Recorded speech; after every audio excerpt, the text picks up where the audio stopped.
시간 날수와 시간 계산 관련해서 그제 대검찰청이 일선검찰청에 날수로 종전처럼 이제 하라는 그런 지침을 내렸습니다. 이에 대해서 지금 어쨌든 직시항고를 통해서 좀 다시 판단을 받아봐야 되는 거 아니냐는 지적들이 있는데 이 부분에 대해서 한번 다시 그 대검의 어떤 그 지침이라는 거 언론 보도를 통해 봤습니다. 그러니까 법문에 날로 돼 있으니까 그런 지침이 내려갈 수밖에 없다는 상황도 이해를 하지만 그 뒤에 붙은 보충 설명을 우리는 유념해야 된다고 생각을 합니다. 이런 시비가 생기지 않도록 날로 계산하더라도 시비가 생기지 않도록 엄격 처리해달라는 그런 지침에 저는 방점이 있다고 생각합니다. 지금까지 실무에서도 날로 계산했지만 이게 문제가 될 수도 있다는 전제 하에서 모든 검사들이 문제가 터지기 전에 기소를 했기 때문에 문제가 되지 않았던 것입니다. 그런데 이번에는 그 부분에 대해서 공수처에서 검찰로 넘어오고 하는 과정 속에서 놓친 것인지 잘못 해석한 것인지는 모르지만 분명히 문제가 생겼기 때문에 변호인단에서 주장을 했던 겁니다. 제가 알기로는 이 부분 공수처에서 검찰에 송부하는 과정에서도 공수처에서는 사건을 더 들고 있으려고 했고 검찰에서는 조속 송부를 해달라고 요구하는 과정이 있었던 것으로 압니다. 그나마 검찰의 강한 요청으로 며칠 더 일찍 송부했던 걸로 알고 있습니다. 이 부분에서 구속기간에 대한 문제는 잠재적으로 본인들도 다 인식하고 있었고 알고 있었던 내용들입니다. 이 부분에 변호인단 측에서 분명히 문제를 인식하고 법리적 주장을 했을 뿐이지 이것이 대통령이기 때문에 했던 것이 아니라는 것을 다시 말씀드립니다. 그러면은 재판부의 구속 취소 결정문을 토대로 다음 형사재판에서 이제 공소기각 주장을 하실 예정이신 걸까요? 근데 그 부분은 재판 때 말씀드리겠지만 아까 말씀드렸듯이 법리적인 문제에 대해서는 다 주장을 할 것이고 그 부분에 대해서 미리 결론을 가지고 말씀드리기는 어렵습니다. 그 헌재의 결정 지금 기존의 그 언론이 좀 관측했던 것보다는 좀 밀리는 더 이제 심리 기간이 좀 늘어나서 지금 기존의 대통령 탄핵 사건보다는 좀 최장을 기록을 할 거라는 관측이 또 있습니다. 이에 대해서는 좀 심리가 길어지는 부분 어떻게 보십니까? 글쎄 헌법재판소에서 심리가 길어지는 부분에 대해서는 제가 아는 바도 없고 언급할 문제도 아닌 것으로 생각은 되지만 안타까운 측면은 분명히 있습니다. 대통령의 탄핵은 굉장히 중요해서 신속히 처리해야 된다고 해서 정말 폭주하는 기관차처럼 심리 과정이 지금까지 거쳐왔습니다.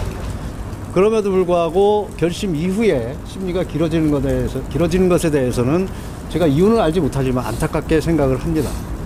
그로 인해서 역대 다른 탄핵 수치에 비해서 기간이 최장 기간이 된다는 것은 저는 그것은 그렇게 해석할 문제는 아니다.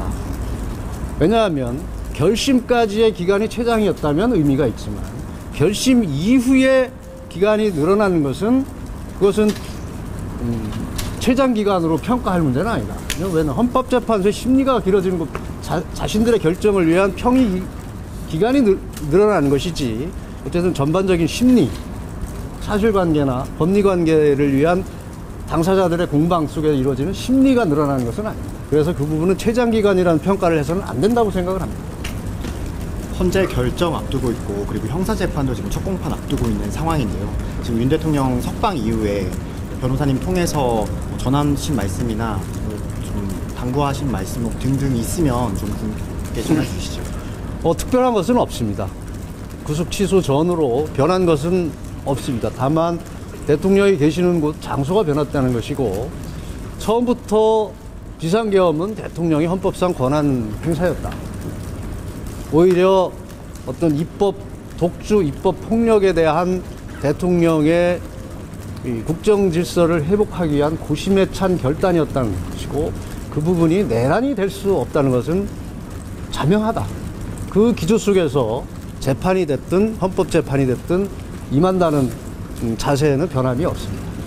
그 부분 속에서 변호인단도 전부 대통령과 함께 뜻을 같이 하고 그에 따라서 보조를 맞춰서 변론을 할 뿐입니다.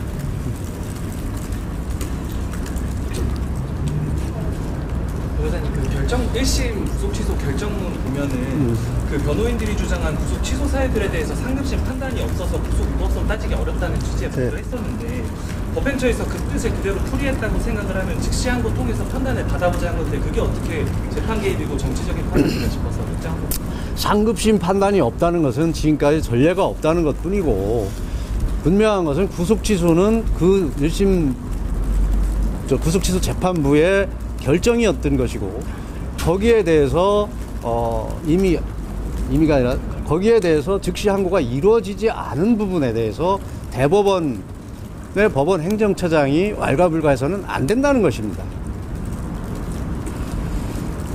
그 구속취소 재판부의 상급심에 대한 언급 부분은 이 부분이 이 1심 재판부에서 결정을 하고 그 부분에 대한 결정이 다시 이 상급심에 가면 거기서 자연스럽게 판례가 형성된다는 의미이지 이걸 당장 상급심 가서 판단 받아봐라 그런 취지는 아니라는 것입니다. 그런 결정이 아닌데 대법원에서 2심 재판부에 대한 어떤 결정에 대해서 논평을 하거나 의견을 발표하는 것은 재판 개입이고 법관의 독립성을 침해하는 것이고 만약에 즉시 항고가 이루어진다면 즉시 항고심 재판부에 대한 어떤 가이드라인 제시다. 저는 그렇게 생각을 합니다.